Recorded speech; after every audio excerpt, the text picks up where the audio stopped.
Boa tarde a todos os alunos do curso de Agronegócios. É uma alegria saudá-los neste momento e quero também lhes dizer que, como não fiz a apresentação inicial, estou me apresentando hoje. Sou o professor Celso João Favaretto, professor da disciplina de Leitura e Produção Textual. Tivemos nossas aulas. Acredito que todos aproveitaram o máximo. Pelas observações que recebi, tive essa sensação. E os parabenizo pela escolha do curso e desejo-lhes que continuem estudando, se dedicando e que logo, logo estarão concluindo mais esse sonho. O objetivo desta aula é prestar-lhes algumas informações a respeito do término da disciplina, alguns pontos a serem estudados para a prova, para o exame final, para aqueles que assim precisarem, e para que vocês tenham também a oportunidade de conhecer, hoje pelo menos, o professor que esteve ao lado de vocês durante essas aulas. Na primeira aula, nós tivemos como tema a tríade da comunicação. Seriam os 3 pilares que sustentam todo o processo de comunicação. Comunicação esta que é uma característica inerente a todos os seres, o que lhes permite viver em sociedade, compartilhar experiências, interagir com as diferentes culturas e manifestar sentimentos diversos. Essa comunicação, ela se dá de várias maneiras.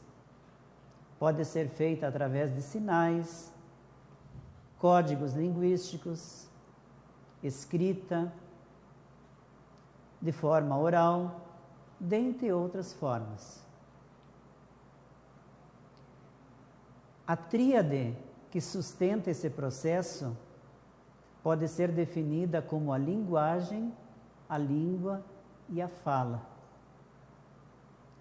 A linguagem é a capacidade restrita a nós humanos de expressarmos nossos sentimentos, nossas sensações, de transmitir informações. A língua é uma forma de linguagem baseada em palavras, sejam elas escritas ou faladas. E a fala é a forma como alguém se comunica de maneira oral, fazendo uso da linguagem verbal.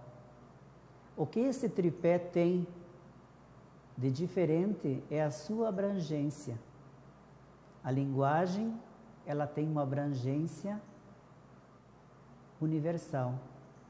A língua, ela tem uma abrangência grupal, porque ela pertence a um povo.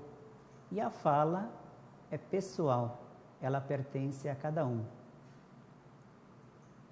Também podemos ver, nesta aula 1, a linguagem verbal e a linguagem não verbal. A linguagem verbal é o uso da escrita ou da fala como meio de comunicação. E o destaque dessa comunicação são as palavras. Já a linguagem não verbal não considera as palavras, mas outros sinais.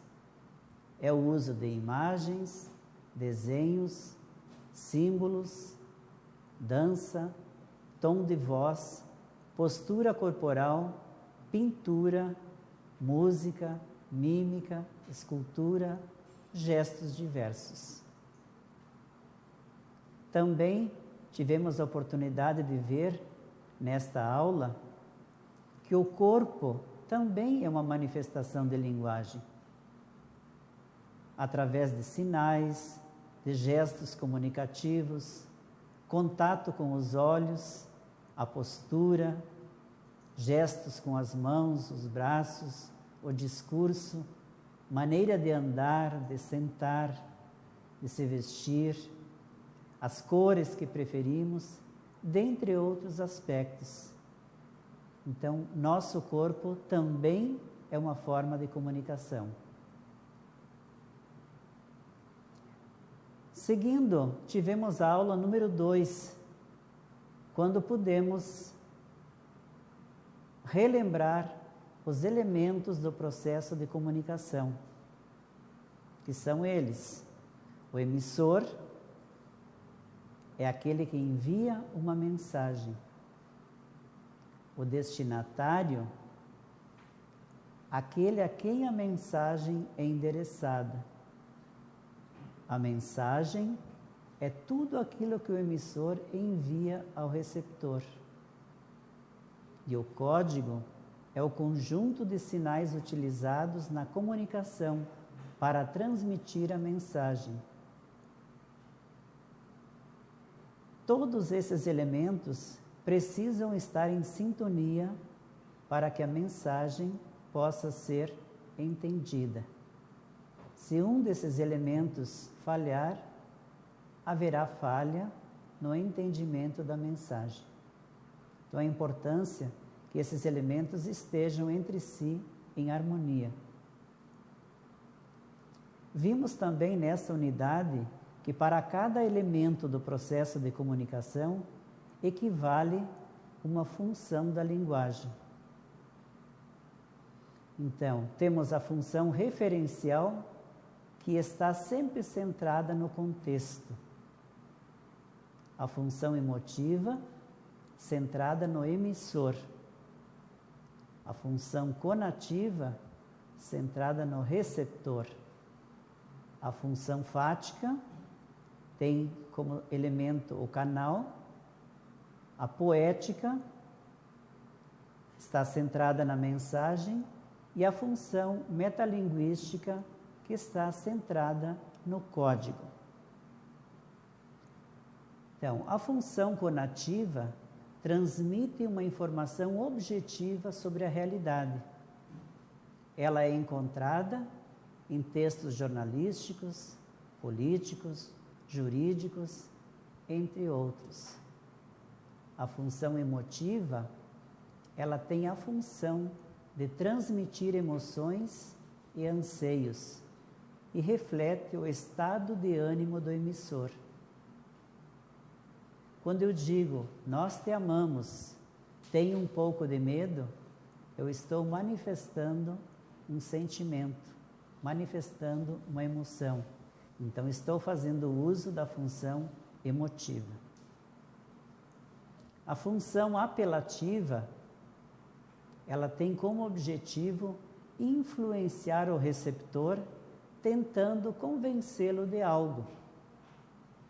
Então, quando você tenta convencer alguém sobre algum aspecto, algum ponto de vista, você faz uso da linguagem apelativa. Temos a função poética, que é usada mais na literatura, que é a expressão dos sentimentos de quem escreve. Depois tivemos a oportunidade, na aula número 3, de verificarmos sobre os níveis de linguagem.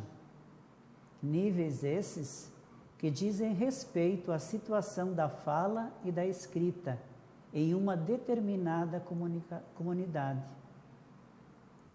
Quais são esses níveis? A linguagem regional, que possui variações que ocorrem de acordo com o local geográfico onde os falantes estão ou de onde são. Cada região tem o seu linguajar próprio. A linguagem popular, usada de forma espontânea e fluente entre as pessoas.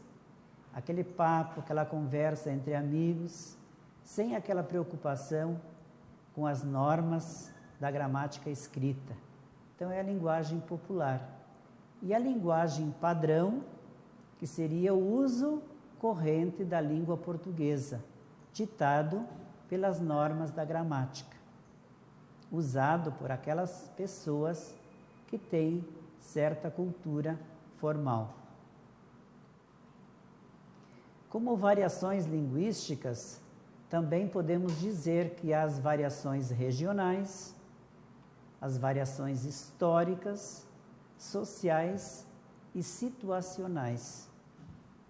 Então, os níveis e as variações da linguagem, elas têm essa possibilidade. Se você mora numa região, no sul, no norte, ou mesmo dentro do mesmo estado, há algumas expressões regionais que são específicas daquele grupo de pessoas. As variações históricas, elas vão se modificando de acordo com a época. Há expressões usadas no passado que hoje foram substituídas por novas expressões, e assim sucessivamente. As variações sociais, que pertencem a hábitos e culturas de grupos fechados, grupos dos médicos, grupos de skatistas, tem certas variações que pertencem a eles. E existem as variações situacionais, que é de acordo com o contexto onde nós nos encontramos, nós procuramos usar e adequar a linguagem a essa necessidade. Também podemos ver algumas diferenças entre a língua escrita e a língua falada. A língua escrita, ela tem a palavra sonora.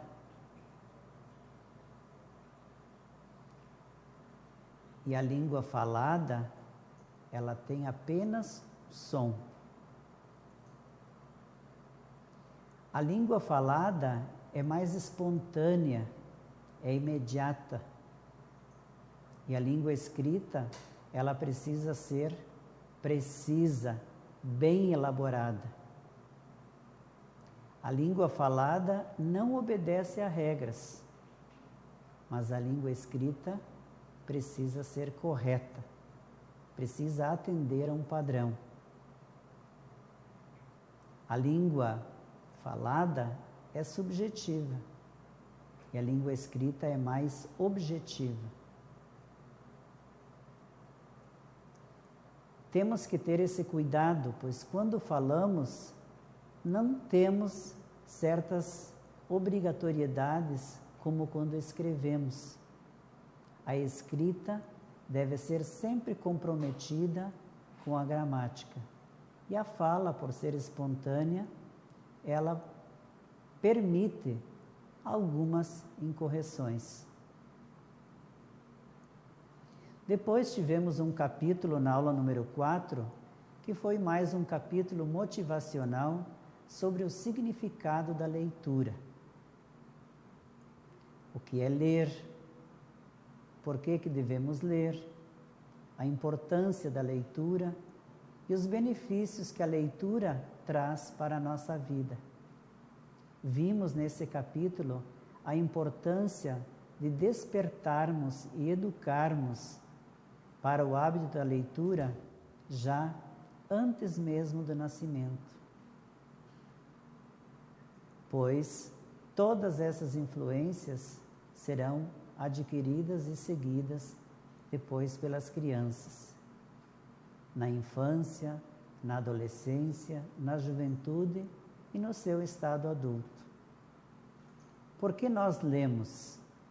Muitas vezes buscamos uma leitura como uma autoajuda.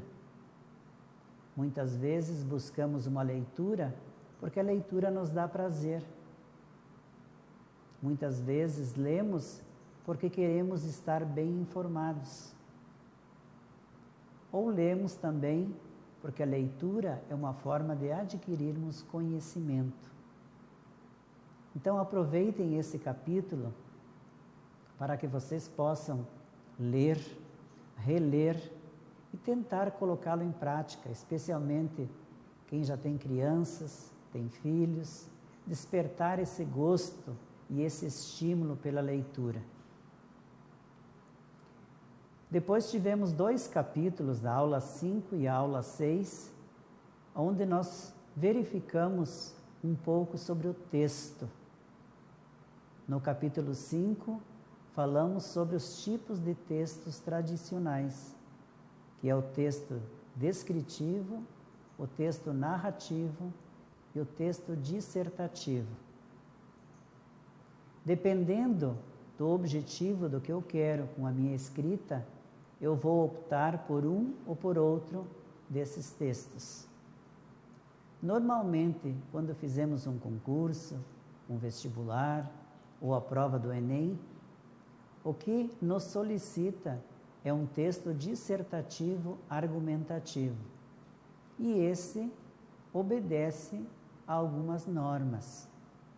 É um texto onde precisamos dar uma introdução generalizada ao assunto.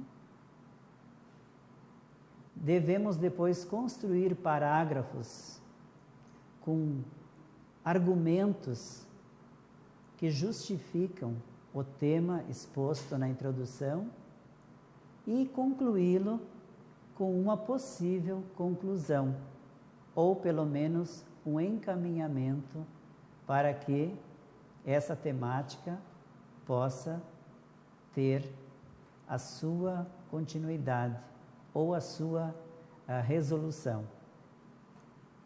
Na aula número 6, também trabalhamos sobre o texto, mas no sentido de compreender e interpretar textos. Muitas vezes em provas, em concursos, somos infelizes na prova de língua portuguesa, porque temos certas dificuldades na parte da compreensão e da interpretação. A compreensão depende daquilo que está escrito, aquilo que consta no texto, e a interpretação é algo a mais. É o que nós costumamos afirmar que está nas entrelinhas. Então é preciso que a nossa interpretação vá além do que as palavras decodificadas do texto. E aí nós tivemos algumas orientações práticas a respeito do que é compreensão e do que é interpretação. E a aula número 7, então, trouxemos algumas referências sobre o texto empresarial moderno. Alguns certamente já trabalham em algumas indústrias, outros penso que poderão estar trabalhando, e é importante que se tenha conhecimento também do texto moderno usado nas repartições empresariais. Como acontece essa troca de informações? Quais os documentos que devem ser redigidos? Quais os documentos que são circulados internamente? E assim por diante. Com essas 7 aulas, espero ter conseguido passar os objetivos da disciplina de leitura e produção textual. Nós temos daqui a pouco uma prova, e nessa prova vocês podem fazer uso do material, especialmente da aula 1, 2 e 3, quando nós vamos colocar alguns textos para vocês identificarem o nível de linguagem, as variações linguísticas, os tipos de funções da linguagem que existem. Em cada prova também terá um texto com algumas questões para vocês fazerem a compreensão e a interpretação. Então, que vocês possam ter êxito nessas avaliações finais, que vocês possam continuar motivados, estudando ao longo do curso, e que vocês possam contar comigo sempre que precisarem, independente se estamos trabalhando outra disciplina ou não. Aproveito essa oportunidade, já que estamos no mês de dezembro, e gostaria de desejar-lhes, a cada um em particular, a vocês, aos familiares, um feliz e santo Natal e um abençoado ano de 2016. E gostaria muito de que vocês todos, e isso é um desejo de toda a equipe do Instituto Federal Farroupilha, que vocês concluam esse curso com muito êxito. Um grande abraço a todos.